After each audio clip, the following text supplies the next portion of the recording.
We're headed into 6.4 now, and I think you'll really like what 6.4 has to offer you. So far in Chapter 6, what we've explored is looking at anti-differentiation or integration. They're the same word. Those two words mean the process of pretty much underiving. It's the reverse process of differentiation. The other things that we looked at are finding areas underneath the curve, and we spent a good deal of time using the limit process and Riemann sums to calculate an area underneath the curve. What 6.4 now does is it's going to make and complete that link of how do you use integration to find area underneath the curve, because that's what we can do. So we're going to be, and I use curve, that's what a lot of, if you do any kind of Google searches, that's a lot of the times what they use. But basically, we're just finding the area within some sort of bounded region. So you're going to have a function, you're going to have axes, you're going to have just bounds that is going to be confining a certain area, and we're going to be trying to find that area. So that's what is meant by curve, that we're going to be restricting an area. The other thing that we're going to do is we're going to be looking at the difference between these two words, indefinite versus definite integrals. We've looked at indefinite integration before, but we have not looked at definite integration yet fully. So we're going to do that. And then we're also going to be looking at properties of integration. Alright, so we're going to look at the two vocabulary words, indefinite integrals versus definite integrals. In 6.1, what we learned about were indefinite integrals. We came across a notation like this, and what this little squiggly symbol meant was that we need the process of integration. We're going to be underiving this function right here, or anti-differentiating, or integrating this function right here.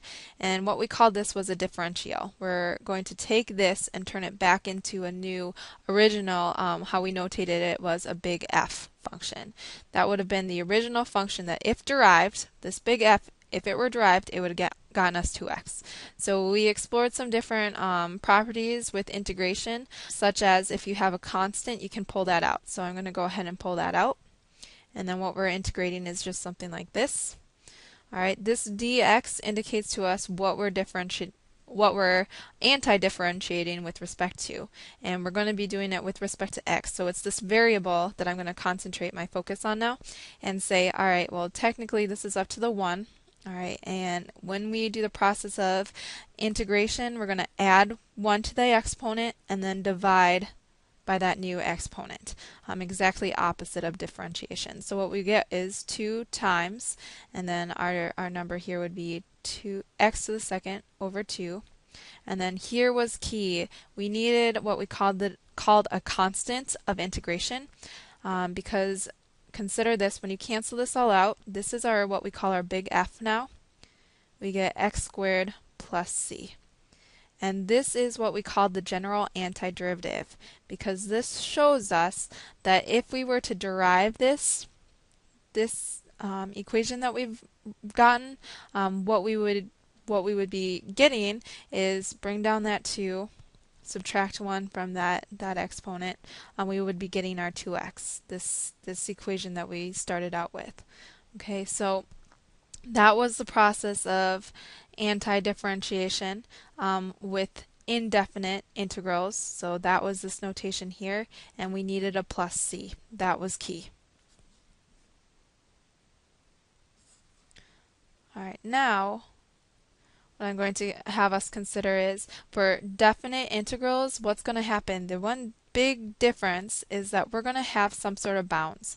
So it would look something like this, from 0 to 1, and then we have a 2x dx. Right? And we're going to learn how to do this exactly, but this is actually, it's not going to be some sort of equation that we get. It's not going to be something like this where we have a plus c. It's actually going to be a specified number. Alright, so we're going to be looking for an actual number, because what we're going to see is this is just asking us for the area bounded by the equation 2x between the intervals 0 and 1. So we should be coming up with some sort of number for that.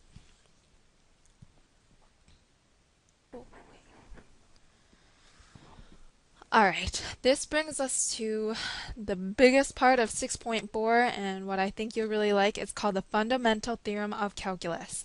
And what it states is if you are trying to find the area underneath the curve from, and remember, this is just, we put it in this notation.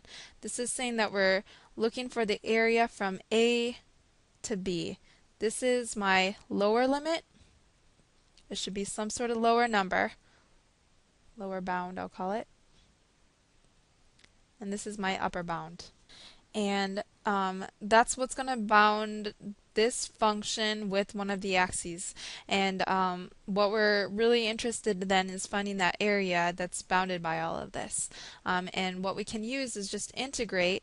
Remember, this big F is just the notation for the antiderivative of this equation of whatever function we've been given. So we're going to find the big F, or the antiderivative, and then we're going to plug in our upper bound, all right, and then subtract our antiderivative equation with our lower bound plugged in. And so the best example I can have here is we're going to do number I'm going to do number 5, and it's not exactly from your homework, but it's from a set of your homework problems that I added onto this assignment for 6.4. And what it looks like is this. It's the same one that I had in the example previous.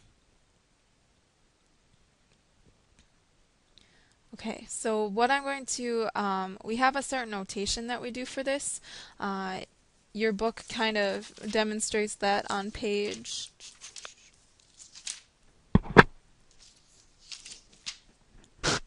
421, so I will write that. Alright, and what we like to do is we like to find out what is big f of x, okay? And once we find that, we're going to plug in our upper bounds and our lower bounds into it and then subtract the two. So I need to find out what big f is, so it's going to involve that same technique. Alright, I'm going to have the 1, 0, and I'm going to pull out that scalar multiple, that constant multiple. Alright, here once again, all this is going to take is for me to do that process of adding 1 to the exponent and then dividing it by whatever that new exponent is. So we get 2, and then here's where it's going to be a little bit different. I'm going to get x squared over 2. Okay, and I can simplify this, but what I'm going to do is this little notation here. Oops, this should have been a. That I have my upper and my lower. So this was my upper and my lower limit. So I have 1 and 0. All right, simplify this all that you can. We don't need a constant. We don't need to add our plus c onto this because we have an exact definite value that we're looking for. So I'm going to go ahead and just write this as x squared over 1, 0. This x squared is my big f of x. Alright, f of x is equal to x squared. So what I'm going to be doing is f of my upper bounds, f of 1, minus f of, and then my lower bounds. So that right here I'm going to do right before I get to this line. So we get 1 squared minus 0 squared, and what we're going to get is 1. So this is the definite integration process where I got 1 as my answer for this whole thing. Okay, and what I do want to show you is if you were to actually look at this graph, I'm gonna quickly plot this. All right, so this is 2x. My slope is 2, so rise 2, run 1. Okay, and we cut off, and this would rise 2, run 1 again. But the thing is, we're going to cut ourselves off here because we are bounded by our lower bounds and our upper bounds. There's, let's say, a line right here, and a line right at 1, a line at 0, a line at 1, and this is the area that we're interested in. So that is a geometric shape. If you want to, you can avoid all of this and just say, hey, it's a triangle with a height of 1, or sorry, a length of 1 times a height of 2 divided by 2. Yeah, that is in fact an area of 1. So we got that right there with this process. Alright, so big thing with calculus, obviously, it's called the fundamental theorem of calculus. Why they designated it for this, I don't know, but it is the major thing in calculus. All right, these are some properties of integrals, and we're dealing now with definite integrals, and I'd like you to just kind of read through these and get these down, but this is mostly still leftover stuff from 6.3 that I didn't touch on. I felt we needed to go into what are exactly definite integrals are, what definite integrals are before we did any of this stuff. So I'm going to do some examples down here in a moment.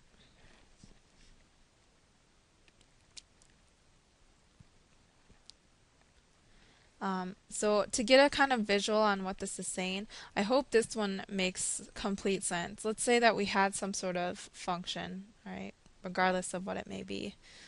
Let's do something like this. Okay, here's our function f of x. And if we set our upper bounds and our lower bounds was directly at a, so here's our bounds and then here's our other bounds, what you're going to see here is that has no area. It doesn't allow us to, so this is just equal to 0. Okay, I hope that one makes sense. This one is a little bit more difficult to see, but the big thing about this is our lower bounds, our lower number, is the one that should be on the bottom, and our higher number should be on top. So if you're looking at something like this,